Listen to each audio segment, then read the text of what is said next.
Hello good morning friends, आपका स्वागत है आपके अपने YouTube channel Google current affairs में। दोस्तों आज 27 जुलाई 2020 की टॉप 10 करंट अफेयर्स को पूरी डिटेल में देखने वाले हैं। तो आइए वीडियो को शुरू करते हैं। उससे पहले अगर हमारे वीडियो को पहली बार देख रहे हैं तो लाइक कमेंट शेयर करना ना भूलें, साथ में चैनल को सब्सक्राइब कर बेल आइकन को भी प्रेस करना ना भूलें। तो आइए आज के फर्स्ट क्वेश्चन को देख लेते हैं। आज का फर्स्ट क्वेश्चन है, हाल ही में पार्थ प्रीतम सेनगुप्ता को किस बैंक के नए एमडी और सीईओ नियुक्त किया गया है? तो इसका सही आंसर है option number A, Indian overseas bank.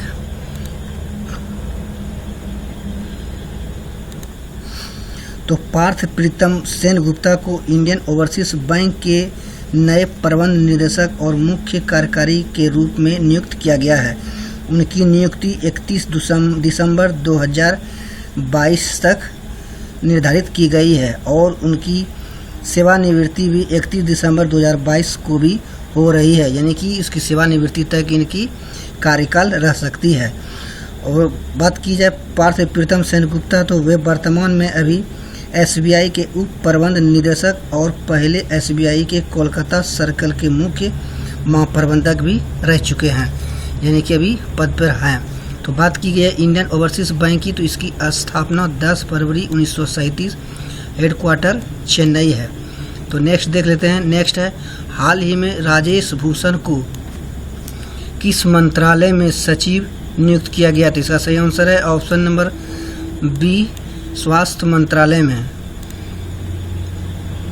तो 1987 बैच के बिहार कैडर के आईएएस अधिकारी राजेश भूषण को केंद्रीय स्वास्थ्य मंत्रालय में नए स्वास्थ्य सचिव के रूप में नियुक्त किया गया है। राजेश भूषण स्वास्थ्य मंत्रालय में एसओडी का पद भी संभाल चुके हैं और 31 जुलाई 2020 को अपना कार्यकाल पूरा करने के बाद प्रीति सूदन की जगह लेंगे, यानी कि राजेश भूषण प्रीति सूदन का जगह लेंगे। प्रीति सूदन की बात करें तो प्रीति सूदन को अप्रैल 2020 में स्वास्थ्य सचिव के रूप में 3 महीने के लिए नियुक्त किया गया था। अब बात की गई है इसमें स्वास्थ्य मंत्रालय की, तो इसकी स्वास्थ्य मंत्रालय भी वर्तमान में कौन है भारत के? तो डॉक्टर हर्षवर्धन। तो नेक्स्ट देख लेते हैं। नेक्स्ट है, हाल ही में भारत के प्रधानमंत्री नरेंद्र मोदी ने 3 नई आईसीएमआर लैब का उद्घाटन किन शहरों में करने वाले हैं? तो इसका सही आंसर है option number C, Noida, Calcutta और मुंबई।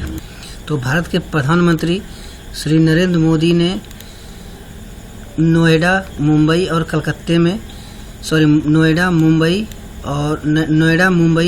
कलकत्ता में आईसीएमआर लैब का उद्घाटन करने वाले हैं। बात की गई आईसीएमआर की, तो आईसीएमआर की बात करते हैं। तो आईसीएमआर का फुल फॉर्म होता है Indian council of medical research, यानी कि भारतीय आयुर्विज्ञान अनुसंधान परिषद। इसकी स्थापना 1911 में की गई थी। वहीं इनके संस्थापक भारत सरकार की तरफ से किया गया और वर्तमान में सचिव और महानिदेशक डॉक्टर BM कटोच है और मुख्यालय नई दिल्ली में स्थित है। तो नेक्स्ट देख लेते हैं। नेक्स्ट है, हाल ही में किस राज्य में भारत की पहली शहद परीक्षण प्रयोगशाला स्थापित की गई थी? इसका सही आंसर है ऑप्शन नंबर ए, गुजरात। तो गुजरात के आनंद जिले में राष्ट्रीय डेयरी विकास बोर्ड में भारत की पहली शहद प्रशिक्षण प्रयोगशाला स्थापित की गई है। नई प्रयोगशाला खाद्य सुरक्षा नियामक FSSAI द्वारा निर्दिष्ट मापदंडों के अनुसार शहद का प्रशिक्षण करेगी।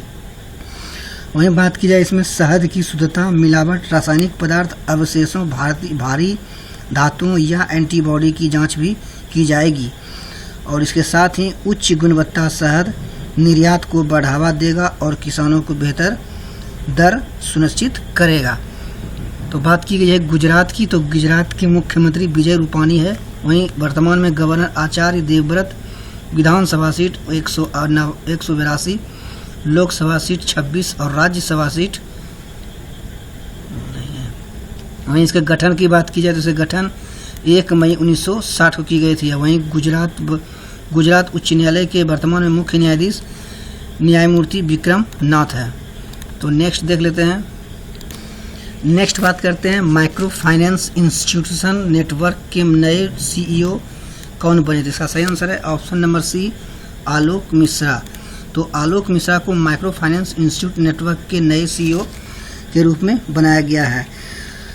इसकी घोषणा आलोक मिश्रा 1 अगस्त 2020 से इस मुख्य कार्यकारी अधिकारी और निदेशक का पद संभालेंगे। वहीं वर्तमान में आलोक मिश्रा MIT गुड़गांव में सार्वजनिक नीति और शासन के प्रोफेसर और अध्यक्ष भी हैं। वहीं वर्तमान में बात की जाए तो वर्तमान में CEO हर्ष श्रीवास्तव से पदभार संभालेंगे, यानी कि आलोक मिश्रा श्री हर्ष श्रीवास्तव का स्थान लेंगे, जिन्होंने MFIN में 2 वर्ष से अधिक का समय के बाद त्यागपत्र का फैसला किया है। तो बात की गई माइक्रो फाइनेंस इंस्टीट्यूशन की नेटवर्क की, तो इसकी स्थापना 1909, मुख्यालय गुड़गांव हरियाणा और इसके प्रमुख उदय कुमार है। तो नेक्स्ट देख लेते हैं, नेक्स्ट क्वेश्चन की बात करते हैं। तो राजस्थान किस शहर में अपना प्लाज्मा बैंक की स्थापना करेगा। जैसा सही आंसर है ऑप्शन नंबर बी, जयपुर में। तो राजस्थान सरकार अब जयपुर में उच्च संक्रमण कोरोना वायरस रोग से संक्रमित लोगों के लिए राज्य का पहला प्लाज्मा बैंक शुरू करने की योजना बना रही है। बैंक की स्थापना शहर के सवाई मानसिंह अस्पताल में की जाएगी। राज्य में अब तक रिपोर्ट किए गए कोरोना वायरस संक्रमण की मामले की संख्या की बात की जाए तो राज्य में 34,178 तक पहुंच गई है, जिनमें से 9,029 मरीज इलाज करवा रहे हैं और 23,536 लोग ठीक भी हो चुके हैं। बात की गई है राजस्थान की, तो राजस्थान के मुख्यमंत्री अशोक गहलोत वर्तमान में गवर्नर कलराज मिश्र विधानसभा सीट 200, वहीं लोकसभा सीट 25 और राज्यसभा सीट 10 शामिल की गई है। वहीं वर्तमान में उच्च न्यायालय के मुख्य राजस्थान उच्च न्यायालय के मुख्य न्यायाधीश की बात की जाए तो इंद्रजीत मोहंती वर्तमान में मुख्य न्यायाधीश हैं राजस्थान उच्च न्यायालय के। तो नेक्स्ट की बात करते हैं, नेक्स्ट क्वेश्चन है हाल ही में विश्व की दूसरी सबसे मूल्यवान ऊर्जा कंपनी कौन बन गई है। तो इसका सही आंसर है option number B, Reliance Industries है। तो 14 लाख करोड़ रुपए से अधिक की रिकॉर्ड ऊंचाई पर पहुंची बाजार पूंजीकरण के बाद रिलायंस इंडस्ट्रीज इकोनॉमिकल को पछाड़ते हुए विश्व की दूसरी सबसे मूल्यवान ऊर्जा कंपनी बन गई है। शेयर बाजार के आंकड़ों के अनुसार यह अब वैश्विक स्तर पर 46वें स्थान पर आ गई है। 24 जुलाई 2020 को इसके शेयर की कीमत 2163 रुपये के सर्वकालिक उच्च स्तर पर पहुंच गई, जो कंपनी के 46वें स्थान पर ले गई। अब बात की गई है रिलायंस की, तो रिलायंस की स्थापना 1966 को की गई। वहीं इसके संस्थापक धीरू भाई अंबानी, अध्यक्ष और MD मुकेश अंबानी, और हेडक्वार्टर की बात की जाए तो रिलायंस के हेडक्वार्टर मुंबई महाराष्ट्र के मुंबई शहर में स्थित है। तो नेक्स्ट देख लेते हैं, नेक्स्ट क्वेश्चन है जुलाई 2020 में कोविड-19 लॉ लैब पहल की निम्न में से किसके द्वारा शुरू की गई है। जिसका सही आंसर है ऑप्शन नंबर डी, A और B, यानी कि UNDP और WHO।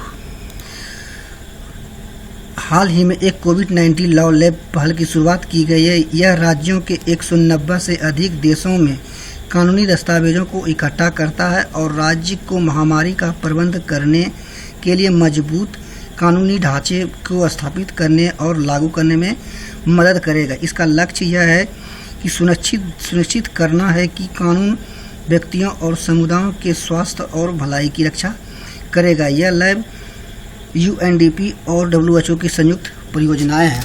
अब बात की गई है UNDP की, तो जिसकी स्थापना 1965 और मुख्यालय न्यूयॉर्क में स्थित है, और वहीं अध्यक्ष की बात की जाए तो अजीम सेनेटर है। और वहीं बात की गई है WHO की, जिसकी स्थापना 4 अप्रैल 1948, मुख्यालय जेनेवा, और उप महानिदेशक की बात की जाए महानिदेशक टेड्रोस एड्रोस, और वहीं उप महानिदेशक की बात की जाए तो सौम्या स्वामीनाथन है। तो नेक्स्ट देख लेते हैं, नेक्स्ट है हाल ही में भारत का मातृ मृत्यु अनुपात दर घटकर कितना हो गया। तो इसका सही आंसर है ऑप्शन नंबर बी, 113। तो भारत का मातृ मृत्यु अनुपात वर्ष 2016-18 में 7.4% से कम हो गया है, लेकिन यह अभी भी विश्व स्वास्थ्य संगठन यानी WHO द्वारा निर्धारित सतत विकास लक्ष्य से लगभग दोगुना है। भारत के रजिस्ट्रार जनरल द्वारा जारी नमूना पंजीकरण प्रणाली यानी कि SRS के अनुमान के अनुसार वर्ष 2016-18 में भारत का MMR यानी कि मातृ मृत्यु अनुमान 113 रहा, जो वर्ष 2015-17 में 122 था। तो नेक्स्ट देख लेते हैं। नेक्स्ट है, भारत में किस राज्य तक अपनी विद्युतीय उत्पादन क्षमता का लगभग 60% स्वच्छ स्रोत से होगा। इसका सही आंसर है ऑप्शन नंबर बी 2023। भारत में वर्ष 2030 तक स्वच्छ स्रोतों से स्थापित बिजली उत्पादन क्षमता का लगभग 60% होगा। अक्षय ऊर्जा क्षमता 2030 तक 510 GW को छूने लगेगी। इसमें 60 GW जल विद्युत भी शामिल होगा। Bending the curve 2025 forecast for electricity demand by sector and state in the light of covid epidemic नामक एक रिपोर्ट भी जारी की गई है। तो दोस्तों, ये थे आज के टॉप 10 करंट अफेयर्स। कैसा लगा जरूर बताएं, और हाँ, वीडियो अगर अच्छा लगा तो दूसरे ग्रुप में भी शेयर करें और चैनल को सब्सक्राइब कर लें। तब तक के लिए वीडियो अच्छा लगा तो ज़रूर लाइक शेयर कमेंट करें। तो आज के लिए इतना ही। अपना ख्याल रखिएगा। धन्यवाद।